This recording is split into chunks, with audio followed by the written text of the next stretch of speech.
ইমানদার নারীদেরকেও তিনি পছন্দ করেন। ইমান মানে হচ্ছে স্বীকৃতি দেওয়া। ইমান মানে স্বীকৃতি দেওয়া। কিসের স্বীকৃতি? বিশ্বাসের স্বীকৃতি। কিসের? মাশাআল্লাহ, বিশ্বাসের স্বীকৃতি। এই পৃথিবীতে বিশ্বাসের দাম বড্ড বেশি। এই পৃথিবীতে সবচেয়ে দামি জিনিস কি? বিশ্বাস। বিশ্বাস ছাড়া এই জগৎ চলে? স্বামী স্ত্রীর সম্পর্ক কিসের উপর টিকে থাকে বলেন তো? হ্যাঁ, বিশ্বাসের উপর টিকে থাকে। স্বামী স্ত্রীর সম্পর্ক টিকে থাকে বিশ্বাসের উপর। আচ্ছা, পার্টনারশিপে যারা ব্যবসা করেন, পার্টনারশিপের বিজনেস, এটা টিকে থাকে কিসের উপর? বিশ্বাসের উপর। এই জগৎটাই চলে বিশ্বাসের উপর। বিশ্বাসীরা এই পৃথিবীতে না থাকলে আল্লাহ এই পৃথিবীও টিকায় রাখতেন না। একজন বিশ্বাসী এই পৃথিবীর বুকে বেঁচে থাকলে আল্লাহ তাআলা এই পৃথিবী ধ্বংস করবেন না। চিল্লায় পড়েন আল্লাহু আকবার। এই পৃথিবীর সবচেয়ে দামি বস্তু বিশ্বাস, সবচেয়ে দামি। বিশ্বাস দিয়ে এই পৃথিবী চলে। এজন্য জ্ঞানীরা বলে বিশ্বাসে মিলায় বস্তু, তর্কে বহুদূর। বলে না? বিশ্বাসে মিলায় বস্তু, তর্কে বহুদূর। বিশ্বাসে এই পৃথিবী টিকে থাকে। আচ্ছা দেখেন, ঢাকা থেকে একজন লোক কক্সবাজার যাবে। প্রিয় ময়মনসিংহবাসী আওয়াজ করে বলেন, কই যাবে? ডবল ডেকার বাস আছে না, যেগুলোতে ঘুমায় ঘুমায় যাওয়া যায়। তো দেখবেন অনেক প্যাসেঞ্জার বাসে উঠে আস্তে করে ব্ল্যাঙ্কেট নিয়ে, কম্বল নিয়ে ঘুম দিতেছে। ঘুম দেখেন তার কি বিশ্বাস ড্রাইভারের উপরে। এই বাস তো তারে চালাইতে চালাইতে নওগাঁ নিয়ে যেতে পারে, এই বাস তো তারে নিয়ে পঞ্চগড় ছেড়ে দিতে পারে, কিন্তু তার কোনো টেনশন নাই। সে দেখবেন ব্ল্যাঙ্কেট নিয়ে, কম্বল নিয়ে দিছে জনমের ঘুম। এর কারণ তার বিশ্বাস আছে যে সকালবেলা এই বাস কক্সবাজারেই পৌঁছবে। দেখেন বিশ্বাসের কত দাম। ঢাকা থেকে জেদ্দা উমরা করতে যারা যান, দেখবেন 40,000 ফিট উপরে বিমানে অনেকে কম্বল চাপা দিয়ে ঘুম দিতেছে। ঘুম। এই বিমান 40,000 ফিট উপর দিয়ে পাইলট চালায়া এটাকে আফ্রিকার জঙ্গলে নিয়ে যায় নাকি ভারত মহাসাগরে নিয়ে যায়, তার কোনো টেনশন নাই। সে ঘুম, কারণ তার পাইলটের উপর, এই এয়ারলাইন্সের উপর বিশ্বাস আছে যে সকালবেলায় এটা জেদ্দা আন্তর্জাতিক বিমানবন্দরে ল্যান্ড করবে। ঠিক কিনা বলেন? বাবা বাবা তার কলিজার টুকরো সন্তানকে, ছোট্ট ছেলেটাকে দেখবেন মাঝে মাঝে আদর করে এরকম শূন্যে ছুঁড়ে মারে। আপনারা মারেন তো? উত্তর দেন না কেন? আপনারা করেন? বাবা তার সন্তানকে, ধরেন ছোট্ট মেয়েটাকে আদর করে কোলে তুলে এরকম শূন্যে ছুঁড়ে মারে। তো মেয়েটাকে শূন্যে ছুঁড়ে মারলে দেখবেন মেয়েটা খিলখিল করে হাসে, খিলখিল করে হাসে। ও যদি নিচে পড়ে ওর হাতও ভাঙবে, পাও ভাঙবে, তারপরেও হাসে। কেন হাসে? কারণ মেয়েটার বিশ্বাস আছে যে আব্বু আমারে ছাড়বে না, আব্বু আমাকে ঠিকই ধরে ফেলবে। চিল্লায় বলেন ঠিক কিনা? বিশ্বাস এই পৃথিবীর সবচাইতে দামি সম্পদ। এজন্য একজন বিশ্বাসী জমিনের মধ্যে বেঁচে থাকলে জমিনের উপর আল্লাহ প্রলয়ঙ্কারী কিয়ামত দিবে না। এজন্য আল্লাহ বললেন ওয়াল মুমিনিনা ওয়াল মুমিনাতি, বিশ্বাসী পুরুষ এবং নারীকে আমি আল্লাহ বড্ড ভালোবাসি। তারা এমন ভাবে বিশ্বাস করে না দেখে বিশ্বাস। আল্লাহ বলছেন আল্লাযীনা ইউমিনুনা বিল গায়বি ওয়া ইউকিমুনাস সালাহ, আমার বিশ্বাসী বান্দারা না দেখে বিশ্বাস করে। অদৃশ্যের প্রতি তারা বিশ্বাস রাখে, না দেখে বিশ্বাসটাই আসল বিশ্বাস। ঠিক কিনা বলেন? আচ্ছা, বুঝে থাকলে উত্তর দেন। আমার হাতে 3টা চকলেট নিয়ে যদি আমি বলি এই যে আমার হাতে চকলেট, তুমি বিশ্বাস করো? আপনি তো বলবেন করি, কারণ চকলেট তো দেখা যায়। বিশ্বাস না করে যাবেন কই?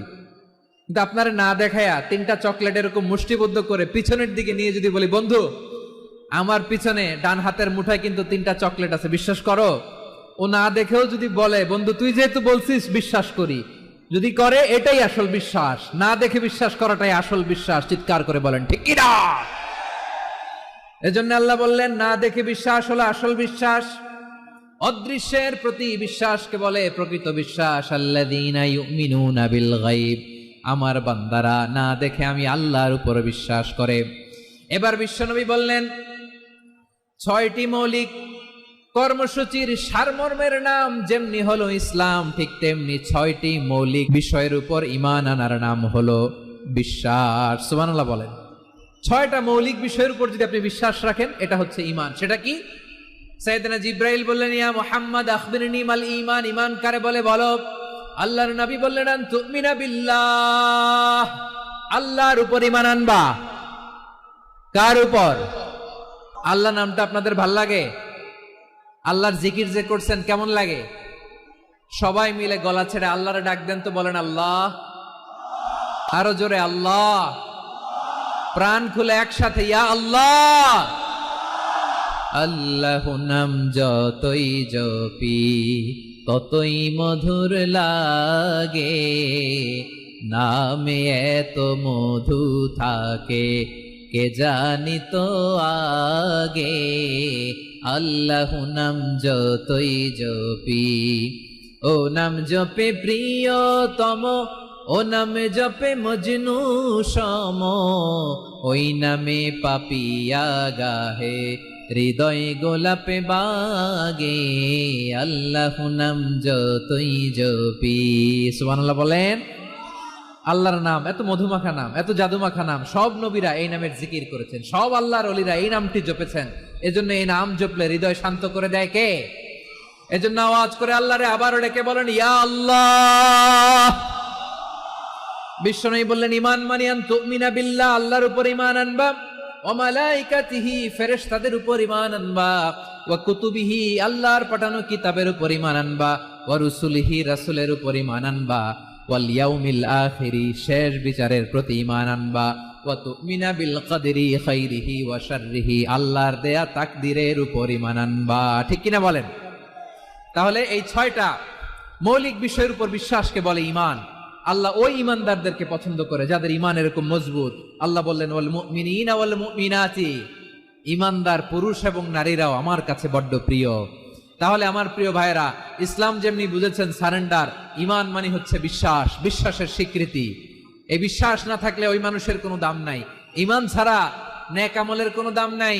ঈমান হলো সংখ্যার মতো, নেক আমল হলো শূন্যের মতো। বুঝে থাকলে উত্তর দেন, ঈমান কিসের মতো?